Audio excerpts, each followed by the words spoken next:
Caramel cake is a homemade recipe that my great-grandmother makes. My Nana makes my great-grandmother caramel cake for her birthday every year.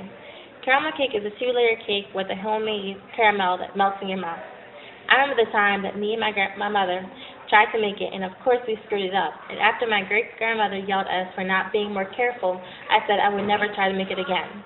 On October 10, 2012, my grandmother's birthday, Nana was in the kitchen making the cake. "Hey, come help me with the icing," Nana yelled from the kitchen. I love my Nana. I would never disrespect her. Even though I have a feeling in my stomach that you get when you drop on a roller coaster, I still made my way to the kitchen though. My palms were sweating and I had a scared look on my face. Walking over to the sink, I washed my hands because we were cooking, and Nana always says, "Never touch anything in the kitchen without washing your hands." Mix this in a bowl. I always put caramel, I put flavor. I always put some vanilla extract. Okay. To give you a vanilla extract. Sugar, your milk, flavor. You always add a little flavor to it. You add some vanilla extract. As I poured the measurements on the ingredients onto the bowl, music came on.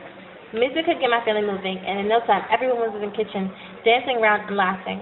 Even Sky, my little cousin, who was 8 months at the time, was bouncing around. "Now you have to put it into a pot and turn it on low," Nana said to me from the other side of the kitchen.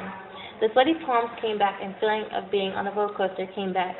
I slowly walked over to the pot, holding the mixing ingredients in my hand. I slowly poured it into the pot and immediately turned the fire on low, not wanting it to burn.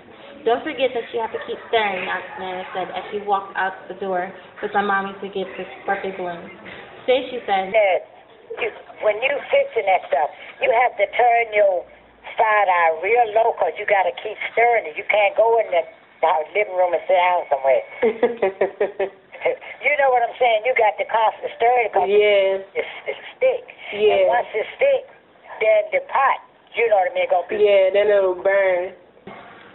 She told me, "You never go somewhere and sit down. You have to keep stirring because it's sticky. It will stick to the pot and burn." As an hour passed, I knew if I stayed onto it long, it would burn, so I made the executive decision to turn it off. The cake was already done, and I had let the caramel cool off. I knew I had it right because it was a beautiful golden brown icing that looked exactly like Nana's. Grabbing a butter knife, I took the caramel and iced the beautiful yellow cake, and by the time everyone came back, it was done. "Wow, Say, it looks really good," said Nana to me. It made me proud that I could replicate a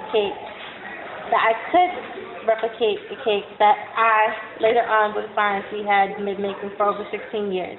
Today I asked Nana, "How long have you been making this cake?" and replied, "Oh boy, probably." And how long have you been making it? Oh, boy. Since what? You probably wasn't even know. No, I don't think you was even born. So that's been a long time. You're 16, right? Yes. Oh, God. Moved my creation to the table, the lights turned off, and I sat the cake down in front of the birthday girl, my grandmother. "Happy birthday to you. Happy birthday to you." My family sang. We were totally off tune, but it didn't matter because we were together as a family. Birthdays and holidays brought us together even closer than we already were. So here we are on March 11th, and I'm interviewing my matriarch of our family, the woman who has kept this family together, and it makes me proud knowing that I can recreate this amazing recipe and learn a lot about where the family got the recipe from. Then how is this going to be passed down this recipe to me so that I can make it on Sky? I asked her, "I think it's good to have recipes that go to the future, and you can give it to your kids as one you teach Sky. She can give it to her kids. I hope that in the future I can recreate this cake and help Sky make it." It's stirring. But that's all it requires.